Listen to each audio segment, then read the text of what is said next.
What is up, everyone? This is Hater Radio. My name is Chris McLean. I am Sans co-host. Ian is off at a Christmas party with his lovely wife, and so I'm here to do the show alone, but we'll make the most of it. So this is the college football playoff edition of Hater Radio, and this is the first round games that we're going to look at. Um, obviously we talked about the team's not getting in. Well, whatever. It doesn't matter. The ones got in. And also last week, Fernando Mendoza won the Heisman. So we didn't do a show on Sunday because there wasn't really much else to talk about. But we wanted to at least talk about and break down these games here. So I went ahead with my preview of these games. I looked at two games with these opponents. So there's eight teams in here, and I looked at like roughly two games per each participant in each game. So I looked at like 16 games, but there were a couple of rematches.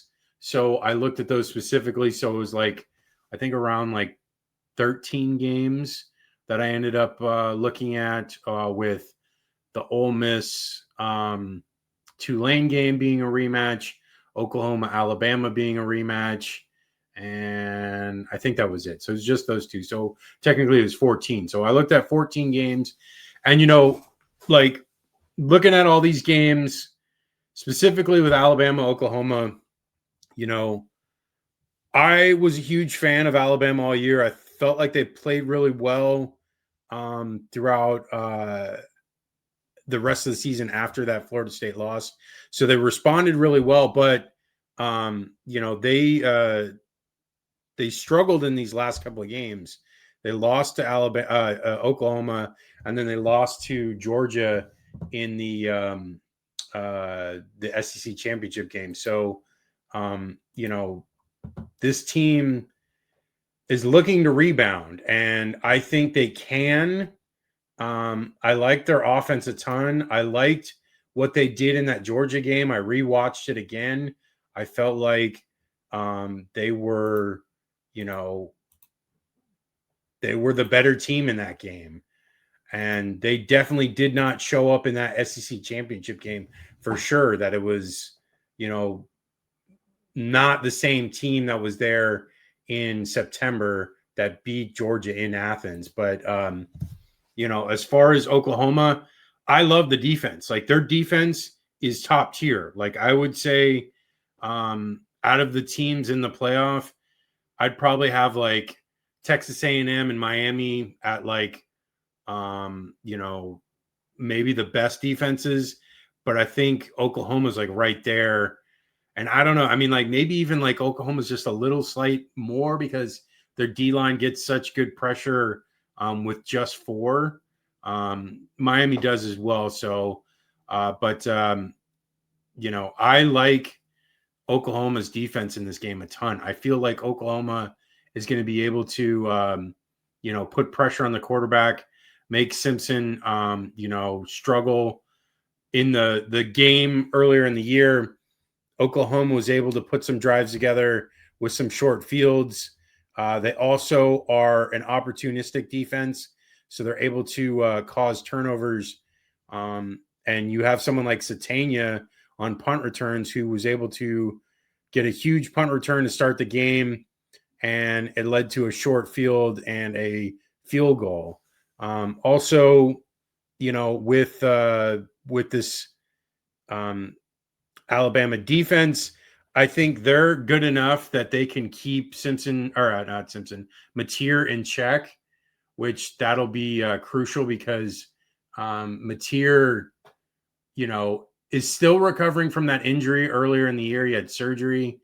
I think he's gotten better as he's gotten away from that surgery, but he still is not where he was before the injury at the beginning of the year. Like he looked great against Michigan, looked good against Auburn, and then he like got that injury and was really struggling against Texas, where they lost, and they were able to do the most of it just because of that defense. Really, most of those games they were in the games that they were playing because of the defense, beating Tennessee, for instance. But no, I feel like this Alabama team, I think they're going to come to play. But, like I said, the last couple of weeks, the Auburn game, the Georgia game, they struggled. The game is in Norman. Crowd should be loud. It's Friday night. It's the only game on. The whole nation is going to be watching. I feel like, Oklahoma is going to be able to win this game. So I'm going to say like a close one. It's going to be eerily similar score to what it was earlier in the year. I'm going to say like a 23, 21 game, maybe even 23-20 game. And maybe Oklahoma gets a late field goal to go up, and then Alabama has the ball late, but Oklahoma can make the stop to get the win. So I got Oklahoma in the first game, so that's what we got there. I'm going to move on to Miami, Texas A&M. I rewatched the games for Miami and Texas A&M. I watched Miami's win against Pitt, and then Miami's loss against SMU, and then I watched Texas A&M's loss to Texas and their comeback win against South Carolina. Some of the things that I noticed, Reed was very erratic in both of those games, caused a lot of turnovers that really put them behind the 8 ball, and especially in that Texas game late, Reed threw a couple of picks, really kind of iced that game. Their defense was good enough in that Texas game to give them a shot. They kept the game close, but Reed could not do enough, really, essentially, to really put them over the top. I feel like Reed is elusive enough against Miami's defensive line to alleviate some of the pressure. I've not been the biggest fan of Reed overall, but I was impressed by his comeback against South Carolina. Even though South Carolina is not very good, I felt like the fact that they were down 30-3 and they were able to come back by 28 points was a huge plus.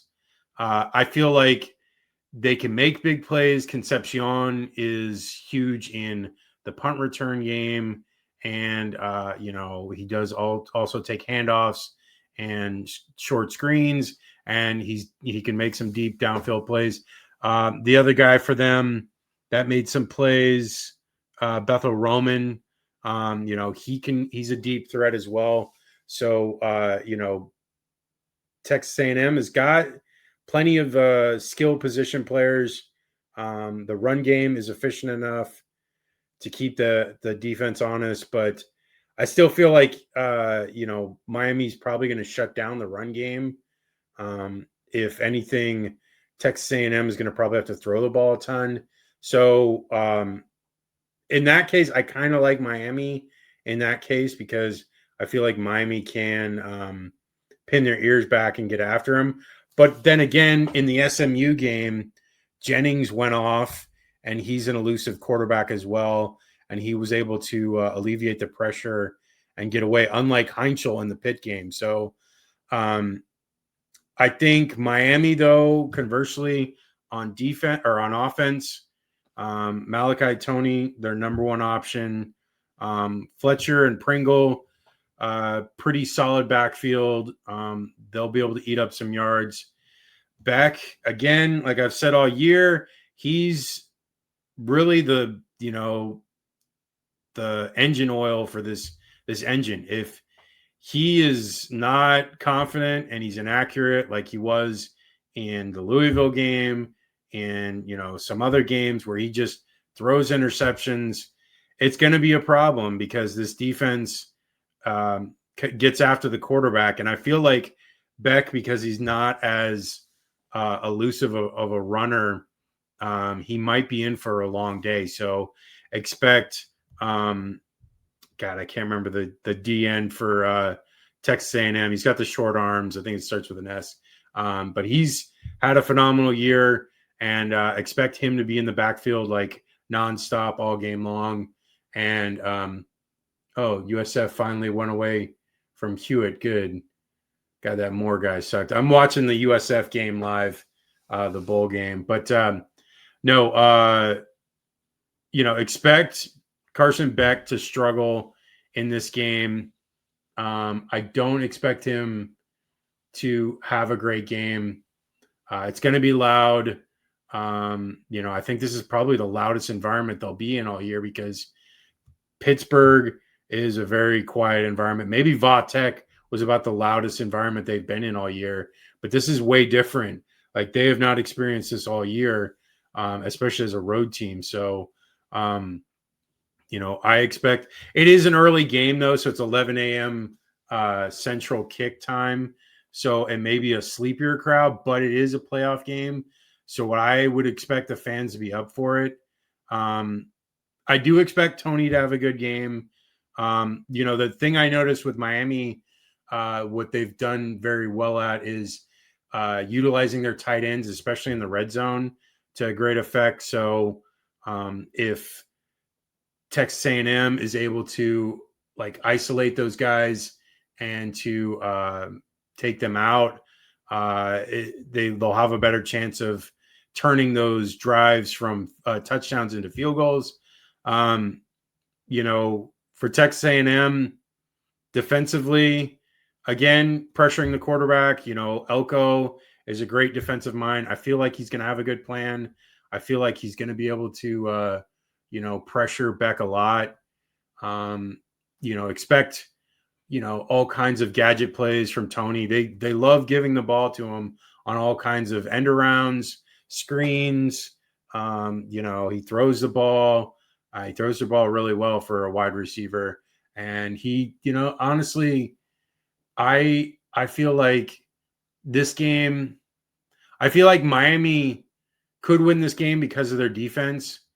But again, if Marcel Reed is hitting the explosive plays with Concepcion and Bethel Roman, it seems like Miami might be in for a long day because I think Texas A&M's defense is going to be able to make some stops. I think that South Carolina game, the more I looked at it, it seemed kind of fluky. There was like a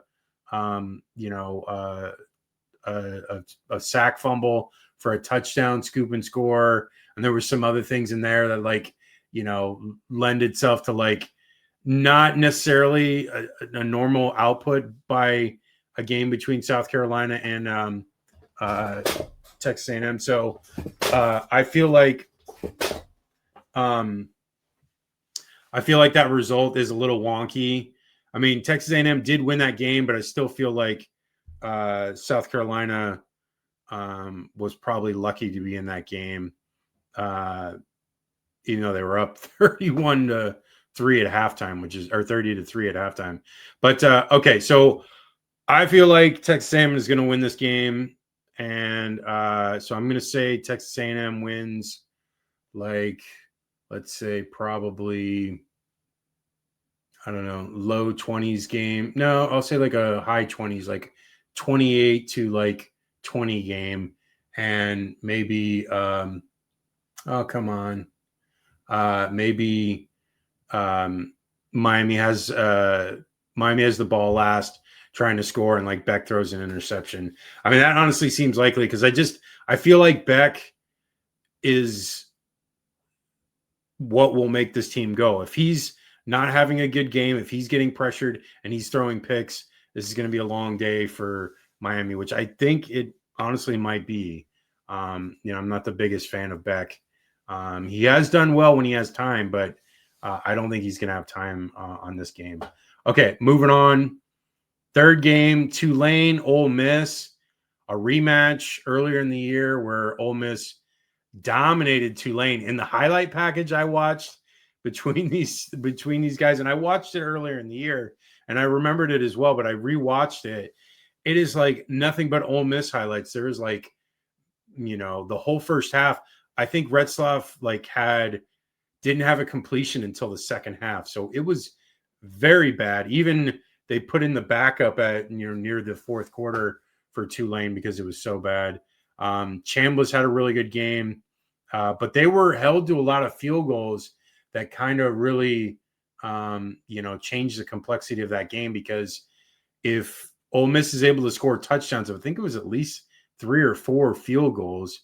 If they convert 2 more, it was going to be like a 45 to 50 to 10 game. So I don't know what to make of this game. I like Tulane a lot. I watched them play the North Texas game, and then I rewatched it again, for this prep, and I feel like Tulane looked really good in that game, and North Texas has one of the best offenses in the country. They forced Mestamaker into a ton of mistakes. In the Ole Miss game, there were a couple instances where, of course, he dropped it. What is it in the Ole Miss game where they had, oh Lord, USF drops the ball. Why was he advancing? He can't advance it. But anyways, no, Ole Miss had a tip ball that went for a huge gain where the defender was in the right spot and clearly should have got the interception for Tulane. That could have changed the game a little bit. There were some other things. I think Tulane defensively did well enough, but the offense was non-existent. I'm talking I think it was maybe 30 yards in that first half, something ridiculous, which I don't think Tulane is that bad of a offense. I don't think they're going to replicate that. I think, especially in this game, they're probably going to take some chances, knowing that they're going to have to. I mean, you look at Boise State versus Oklahoma 20 years ago, and they took chances. You just have to take chances to win these games. And, I feel like I don't think that's going to matter, though. I still feel like Ole Miss is the better team. You can say, though, with the fact that Lane Kiffin is no longer there, there is some disarray. Pete Golding, the defensive coordinator, is now the head coach for Ole Miss, so maybe that'll change things. I don't know, maybe flow of game type stuff. I've never been the biggest fan of Pete Golding. I think his defenses have been average. I felt like when he was the coordinator at Alabama, it seemed like their defense kind of held that team back from being even better than it could have been in 2020. No,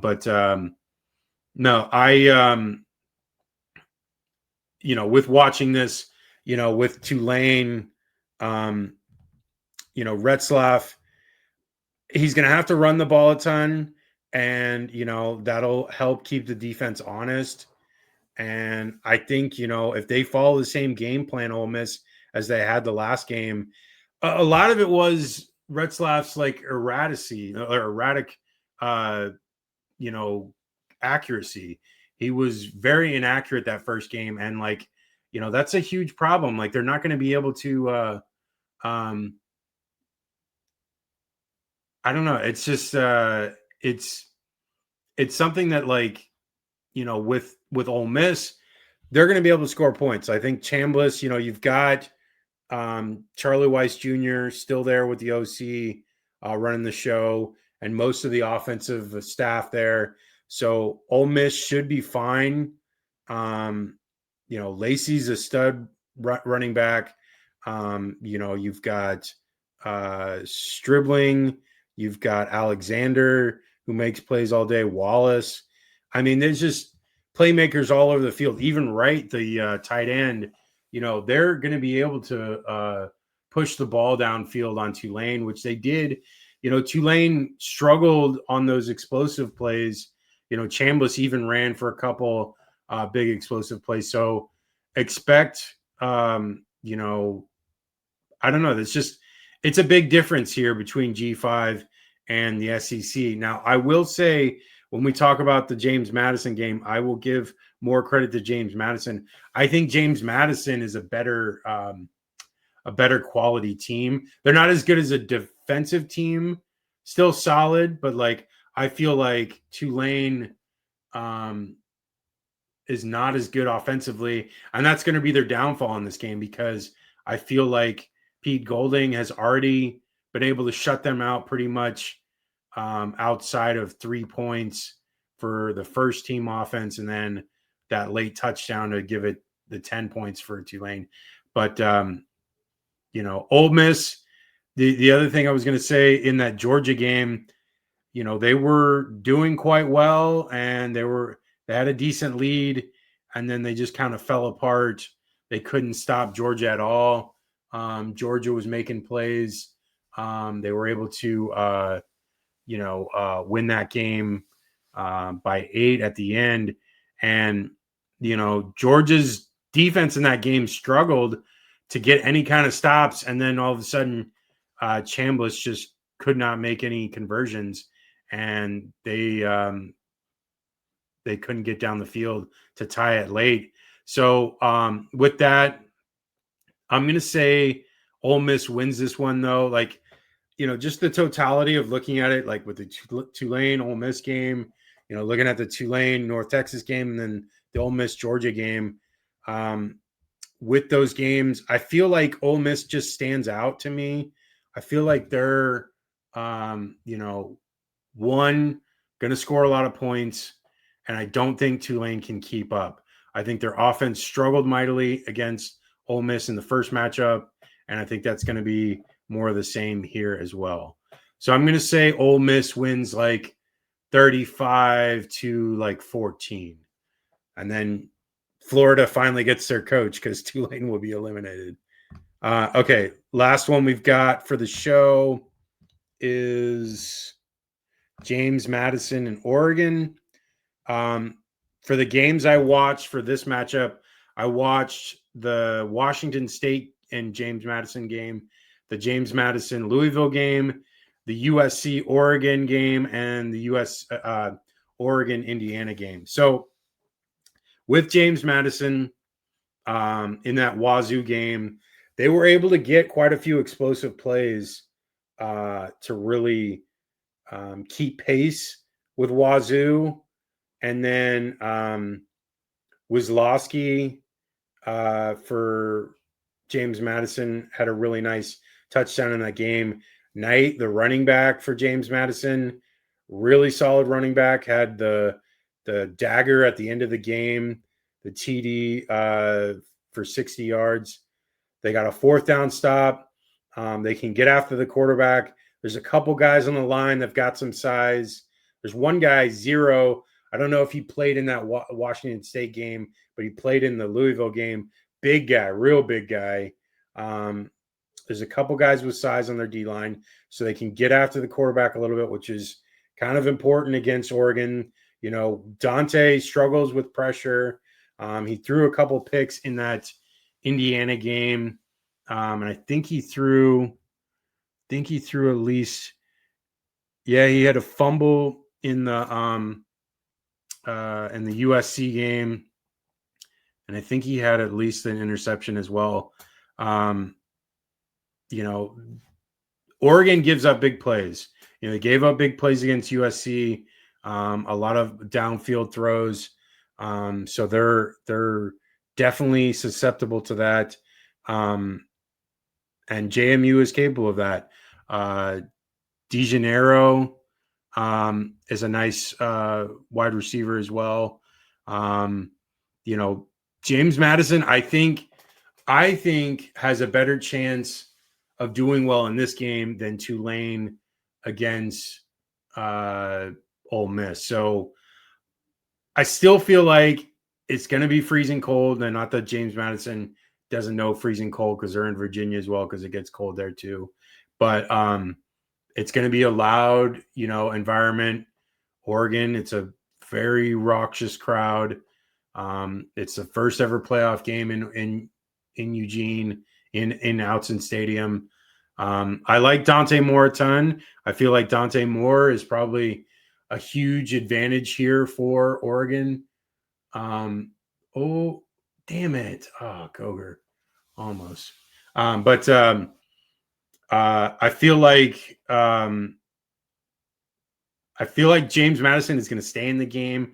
I feel like they're going to score just enough, probably around like 20 points a game, or 20 points in this game. And Oregon's probably going to score around 30. So I'm going to say like a 30-20 game. I think it's going to be close till the very end. I think maybe with like a couple minutes left, Oregon scores a late TD to put them up 10, and then James Madison gets the ball late but can't do anything with it. So so I've got Oklahoma winning. I've got Texas A&M winning. Ole Miss. I know it's all 4 favorites. I think the most likely to upset a road winner would probably be Miami.